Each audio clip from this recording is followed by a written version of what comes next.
estamos en un nuevo capítulo de Diálogos sobre Educación, un programa de UMAC TV que busca analizar uno de los aspectos que más importan a la hora del desarrollo humano y que es también a lo que se dedica esta casa de estudios, ¿cierto? A la educación. Hoy queremos enfatizar en lo que dice relación con la educación física, con un destacado deportista de nuestra región, que además es profesor de Estado de Educación Física titulado en la Universidad de la Frontera. Él ha sido conocido también como profesor de diferentes colegios, 10 en total de diferentes sostenedores, y actualmente es el secretario regional ministerial de Deporte, don Alejandro Olat Levet. Muchas gracias por aceptar esta invitación. Gracias, Paula, y al canal UMAC por la invitación, que es algo especial, primera vez que estoy con usted, así que sí. ¿Te diste un deseo ya? No, al final. Okay. Alejandro, la primera pregunta es, ¿por qué tú te dedicaste al ámbito de la educación? ¿Y por qué en esta área en particular? Bueno, fundamentalmente porque mi vida desde muy joven ha sido marcada por el deporte. Desde muy pequeño, con un papá que fue profesor de educación física también, Alejandro Olate Maldonado, profesor básico de escuela normal, como eran antiguamente los profesores, ¿cierto? De básica normalista, espectaculares. Tengo muy buenos recuerdos de él, de mis profesores de la escuela Arturo Prat, de ahí mis primeros años. Y nace ese ánimo, ¿cierto? Y en el ADN también, porque mi madre fue basquetbolista, ¿cierto? Silvia Levet, mi padre también. Y por ahí nace el amor por el deporte inicialmente. Más o menos entrelazado con los estudios, un alumno normal, ni una brillantez tampoco, ¿cierto? Pero no era de los de rojo, sino que combinaba bastante bien lo que eran mis responsabilidades académicas y también deportivas. Así que estuve en el fútbol, en el básquetbol, en el esquí, hice atletismo desde muy pequeño y de ahí nace la inquietud cuando, al par de años después, ¿cierto? Fui nominado a la selección de Punta Arenas de básquetbol. ¿Qué edad tenías? Y bueno, ahí tenía 12 años. 12 años, mi primer campeonato nacional en Valdivia, y dejé un poquitito el fútbol de lado porque vi que realmente el básquetbol era, aparte de tener más condiciones también, era mi deporte, era un deporte familiar, tenía primos, hermanos que jugaban básquetbol, entonces fue el imán más poderoso que tuve en aquella época para acercarme al baloncesto. Y de ahí nace el amor por, primero que nada, el deporte. Me traslado académicamente, bueno, yo entré al Liceo Luis Alberto Barrera, el Liceo de Hombres, en quinto básico, cuando existía el quinto básico como curso menor. Ahí partía. Ahí partía el Liceo de Hombres. En las actuales instalaciones donde está la Secretaría Ministerial de Educación, eran los patios de comida y de juego, y donde están los segundos y terceros pisos estaba el internado del liceo. Éramos alrededor de 1.300 alumnos en el Liceo de Hombres.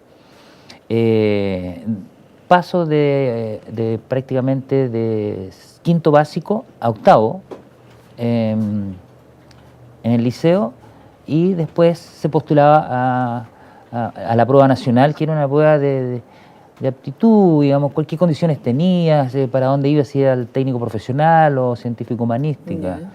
Y salgo destinado al técnico profesional, de manera muy rara, pero ¿Tú pensabas que era yo, claro, yo dije, bueno, que hay algo anda mal. Así que me matriculo en el liceo, en la Escuela Industrial Armando Quesada Charán, y de ahí salgo más adelante con el título de técnico de mando medio en máquinas y herramientas. ¿Algo que hiciste alguna vez?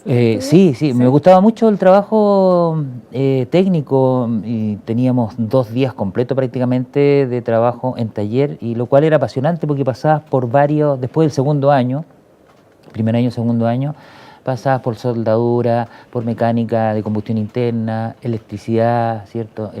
Instalaciones sanitarias, y recorrías todo para ver ya en segundo determinar en qué especialidad te quedaba. Y paralelo a eso, a la selección de Punta Arenas, y en los 16, 17 años ya fui nombrado seleccionado nacional con varios de mis compañeros de Punta Arenas, que consecutivamente habíamos salido campeones nacionales en la serie juvenil, y la base era Punta Arenas para la selección nacional, reforzada con algunos jugadores del norte del país, que eran 3 o 4, para el sudamericano. Y de ahí nace mi pasión por el deporte y después digo que voy a seguir en la universidad. Bueno, me inscribí un año en la ¿No era UT. posible vivir de deportista? No, sino siempre lo ha sabido, que no cumplía las expectativas económicamente para poder llegar a la alta competición. Por lo tanto, había que llevarlo de manera muy paralela con la educación. Estuve un año en la UT, en Ingeniería Mecánica, y la verdad es que no me llamó mucho la atención. Acá. Aprobé el año y posteriormente volví a dar la prueba de aptitud.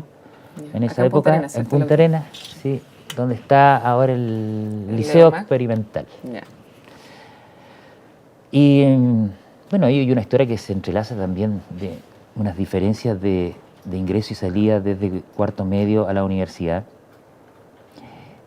En 1973, terminando mi cuarto medio, sí, tuve que interrumpir mi carrera académica, fui tomado detenido el 26 de octubre, procesado, y pasé a la justicia militar en Consejo de Guerra, donde me condenaron por 5 años y un día y me enviaron a Isla Dausa. Tuve casi un año, 8 meses, retorno.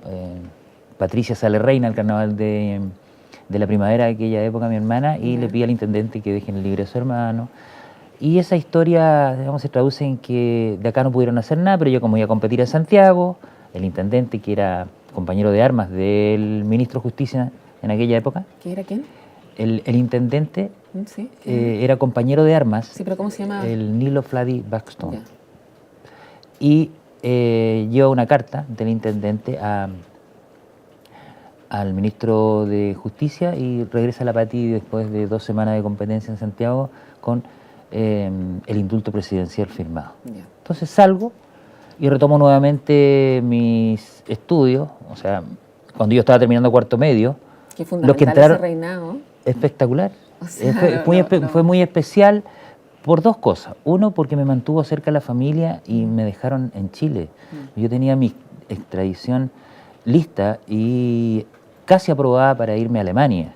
Como muchos de nuestros jóvenes que en esa época no veían un futuro muy claro en Chile, tomaron la decisión de pedir una extraditación a partir de un informe que se entregaba de gobierno para poder salir del país.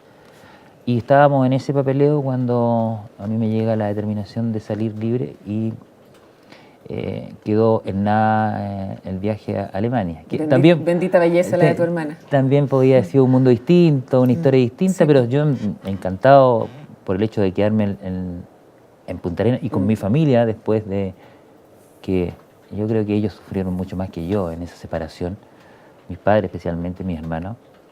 Y retomo nuevamente trato de retomar mis estudios de nuevo y doy la prueba de aptitud. Bueno, te contaba que terminando cuarto nuevamente por segunda vez, me junto con mis compañeros que inicialmente yo había salido de cuarto, hubiera tenido que salir y que eran de primero medio. O sea, todos estos años volví y me encontré con mis compañeros de primero. O sea, la diferencia de edad eran 3 años aproximadamente. Bueno, nunca se me notó la edad, ni antes, ni creo que ahora tampoco. Tengo una facilidad de mezclarme con la juventud de la época. Y doy la prueba de aptitud, pero yo creo que son genes igual. Si mi hermano, mi madre no representan la edad. Doy la prueba de aptitud y no viene ninguna documentación de vuelta ni puntaje. Por segunda vez también. Y pasaron cerca de 4 años, 5 años en que no pude llegar a la universidad. En ese intertanto estudié, hice preuniversitario, trabajé con don Mateo. ¿Estuviste en el 76 como profesor de educación física en la escuela hogar número 28? Ahí trabajé para el PEN y el POG. En esa época el sistema que había implementado el gobierno para empleados de bajo costo, y trabajé ahí como profe de educación física y también hacía música porque como tocaba guitarra y me metieron igual en unas horas, así que hice de todo. Trabajé en la empresa WAL, que era una importadora de vehículos a cargo de la Firestone, que eran los neumáticos, donde está ahora la región militar austral, en el pasaje Borie. Ahí había una empresa que vendía automóviles americanos. Trabajé un par de meses y también con don Mateo Martinich Vero como encargado de meteorología del Instituto de la Patagonia. ¿Recogías datos ahí? Yo recogía datos, ¿cierto? Tenía mi oficina, me comunicaba con las radios. Eso también me duró un año. Trabajamos muy en común, nos conocimos muy bien con don Mateo. Bueno, yo era muy joven, digamos, pero nos llevábamos muy bien con don Mateo Martinich. Y después trabajé también otro año en Edelmag. Ya. En Edelmag, en mantenedor de turbinas, y trabajaba de noche, digamos, tenía un turno nocturno y estudiaba y hacía deporte en el día. ¿Tu título técnico te sirvió para eso? Me sirvió para eso, aparte que uno conocía gente también ligada al deporte, que uno entra, basquetbolista, futbolista, abre puertas. En esa época abría muchas puertas. ¿Ya te las arreglaste? Y me las arreglé y hice ahí un pequeño fondo económico para poder seguir los estudios, porque siempre tuve el objetivo de llegar a la universidad y titularme. Posteriormente a eso, por tercera vez y última, postulo a la carrera de Educación Física y la Universidad de Chile, con sede en Temuco. Quedo aceptado, hice en la prueba especial y me entregaron ellos la beca de estudio, por lo tanto los primeros años no fue ningún gasto para mis padres, lo pasé muy bien. Jugué básquet, llegué, sí. Todo. Ellos me entregaban todo, alojamiento, comida, cierto, gratuidad. Estaba como en un proceso actual, digamos, en que había gratuidad para los buenos puntajes y había gratuidad para los deportistas destacados a nivel nacional. Así que estudié con esa beca durante los 5 años que duró mi carrera, y posteriormente integré selecciones de Temuco, San José de la Salle, ya me metí en el básquetbol profesional, ¿cierto? Cuando la Universidad de Chile se elimina la sede, ¿cierto? Y pasa a formar parte de la Universidad de la Frontera, y ahí cortaron las becas, pero como estaba ya conocido en el ambiente de Temuco, los equipos semiprofesionales, digamos, me ofrecieron un contrato y me quedé durante 8 años. 8 años, después de terminar mi carrera, me quedé 8 años jugando básquetbol en Temuco. ¿Conoces bien esa zona entonces? Sí, Temuco, Valdía, Puerto Montt, nos desplegamos hasta la quinta región, nos jugábamos contra el Árabe Valparaíso y la Universidad de Concepción, Petrox. No, muy buenos recuerdos del básquetbol. ¿Y cuándo entraste entonces de lleno ya en los colegios a hacer clases como profe? El 87, ya el 87 ya estaba de regreso en Punta Arenas, y entro a través de la corporación. Mi padre jubila el mismo año que yo regreso a Punta Arenas, y hijo de profesor, al jubilar el papá, hay una cláusula que tiene uno, pasa a ser parte de la planta de manera inmediata. ¿Ah, sí? No se postulaba, claro. Hijo de profesor que jubila, siendo el reemplazo de manera inmediata, entro a la corporación con 15 horas en el Liceo Industrial. ¿Eso no sigue vigente, perdón?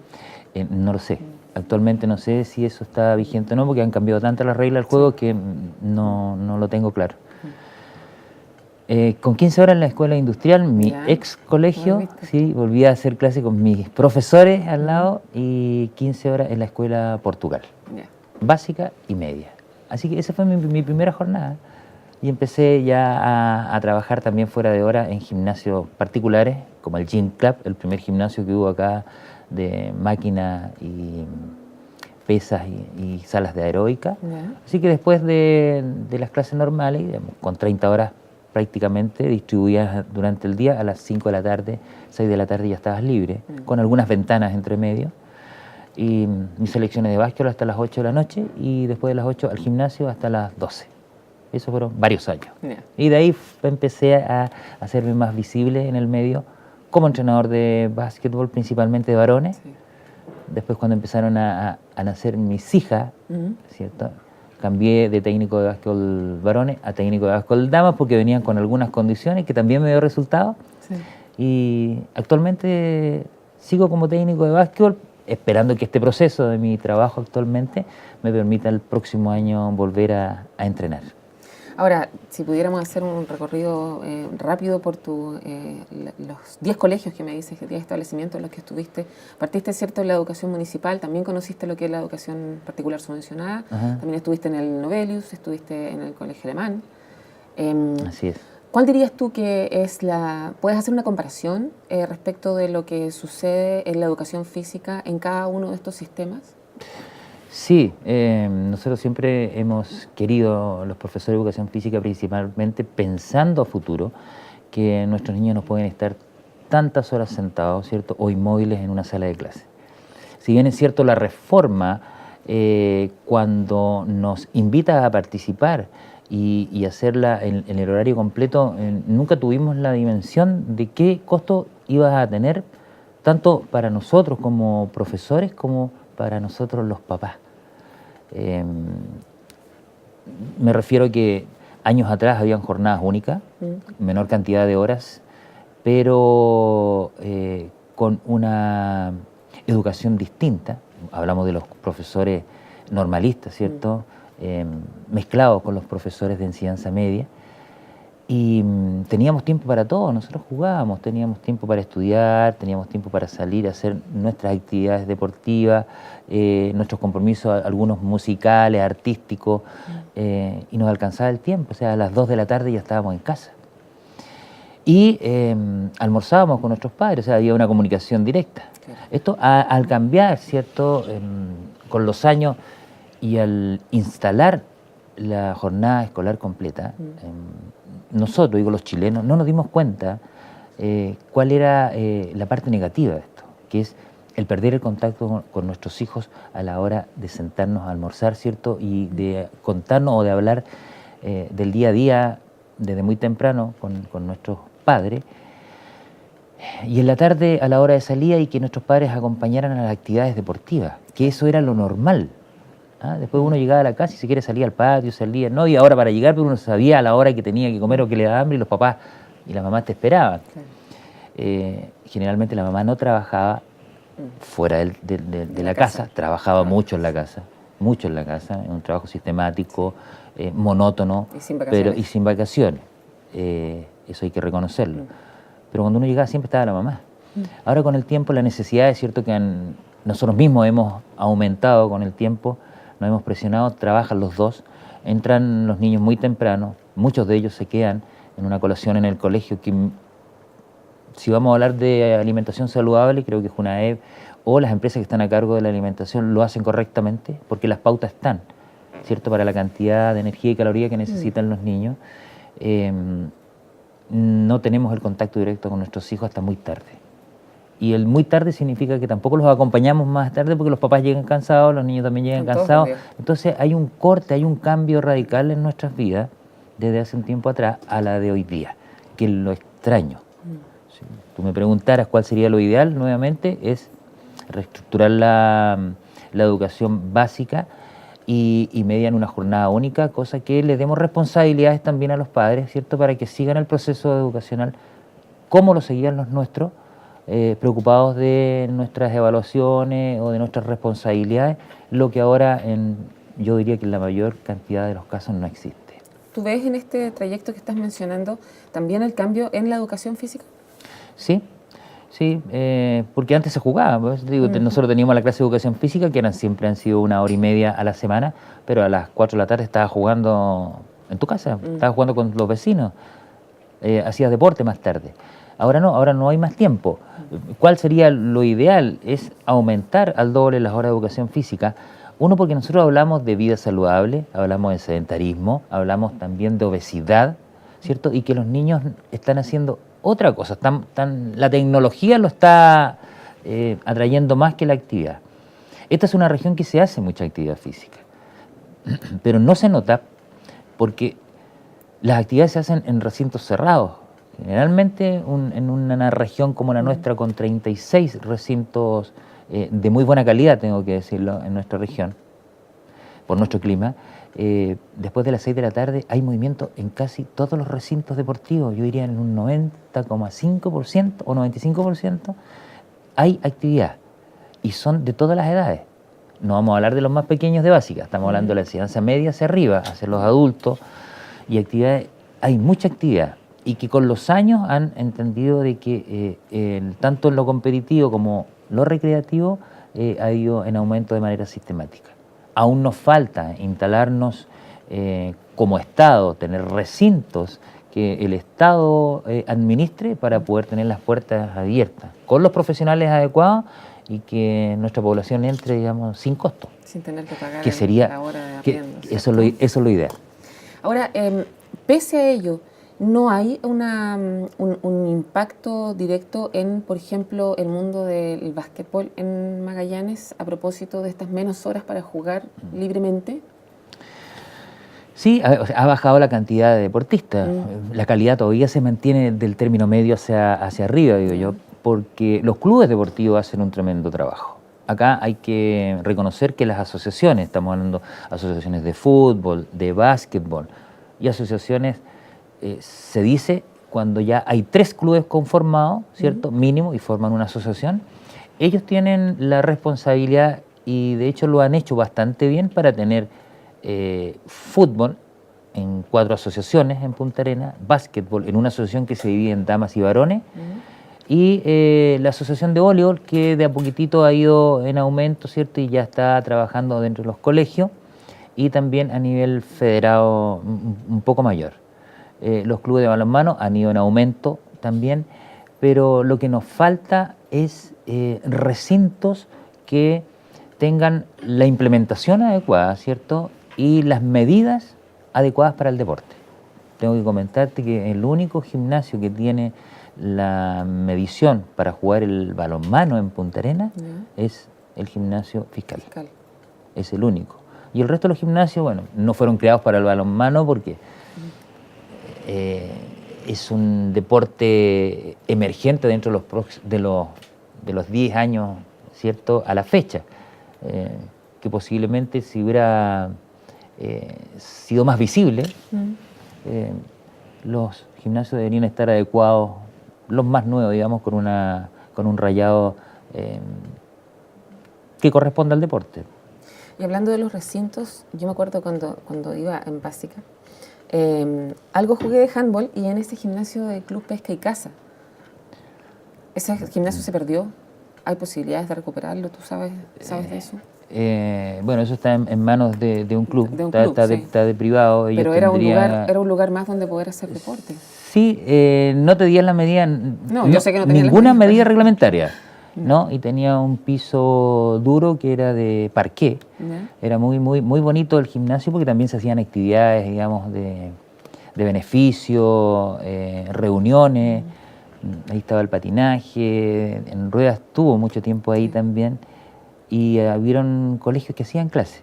Claro, cuando un colegio no tiene un gimnasio, ¿cierto?, se adecúa a las necesidades, a la cantidad de alumnos que tiene por curso para poder hacer educación física. Pero ese es un tema de privado. También pasa con el recinto de Porvenir, que se quemó el padre Mario Sabataro. También están con una propuesta nueva donde construir un pequeño polideportivo cerca del estadio, o sea, sacarlo del centro porque no cumplen las medidas reglamentarias. El terreno no da como para volver a construir ahí. Entonces hay ideas que para el próximo año van a ser, en ese sentido, van a ser ya más visibles. Esta idea, digamos, de que la infraestructura de algún modo estimula la actividad física, ¿qué dirías tú respecto de lo que se espera con este estadio techado? Es una pregunta compleja, porque hoy es un recinto que tiene un costo altísimo, alrededor de 48.000 millones de pesos, en que se tiene que prácticamente hacer desaparecer el estadio fiscal como tal, ¿cierto?, y hacerlo completamente nuevo. Lo que sucedió en algún momento con el Germán Becker en Temuco, que queda al lado de la piscina, que era un gimnasio circular completo que contaba con las medidas reglamentarias y todo lo demás, pero hubo un proyecto de gobierno y Temuco postuló y le otorgaron y destrozaron, digamos, en realidad lo hicieron desaparecer el Germán Becker y construyeron un estadio nuevo. Ahora, lo que yo pienso es que todo lo que se quiera construir debe venir con una administración ya clara y precisa, ¿cierto? ¿Cuál es el objetivo? ¿Sí? ¿Qué es lo que se cumple como ciudad?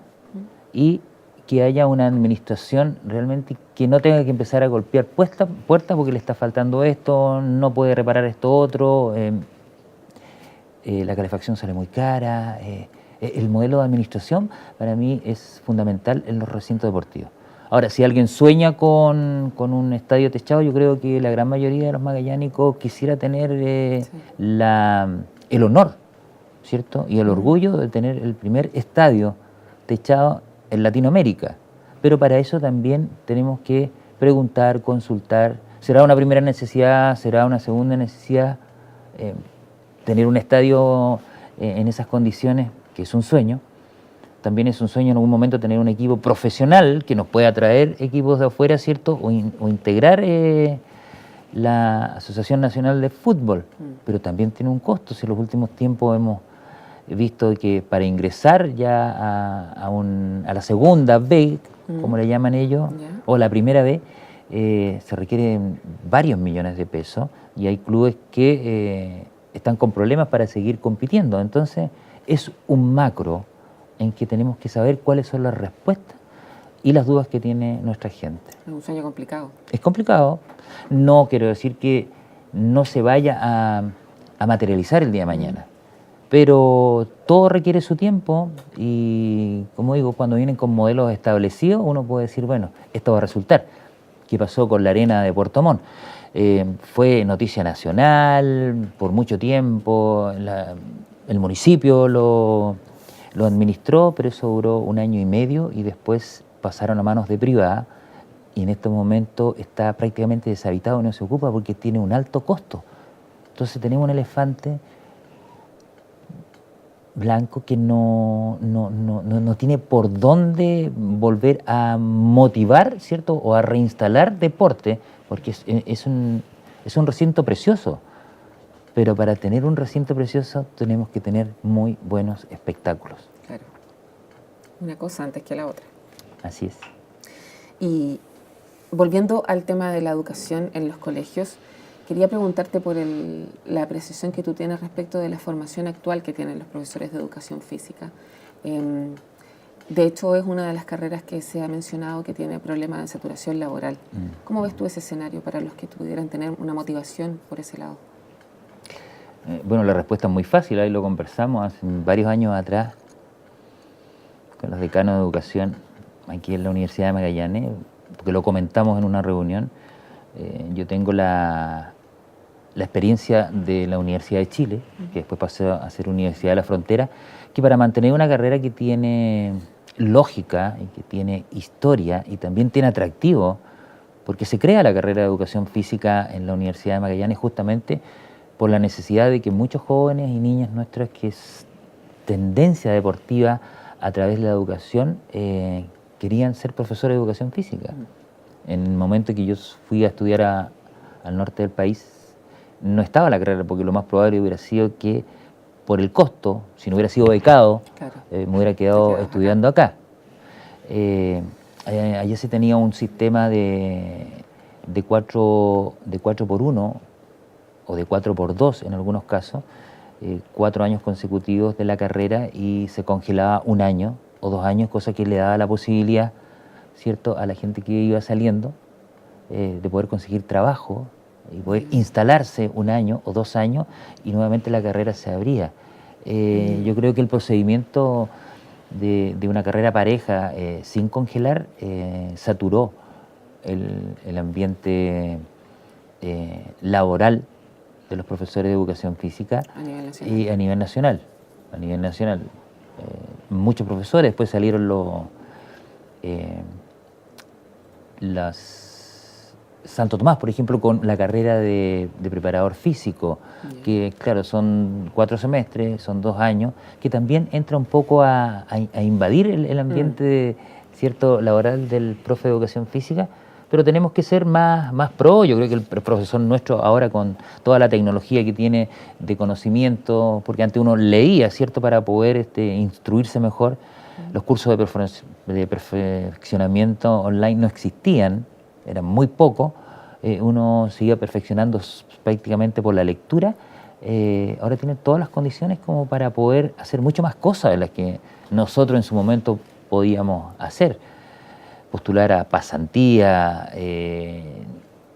son chicos jóvenes que pueden trabajar 1 año e ir a experimentar tal vez en otra región que les llame más la atención por el clima.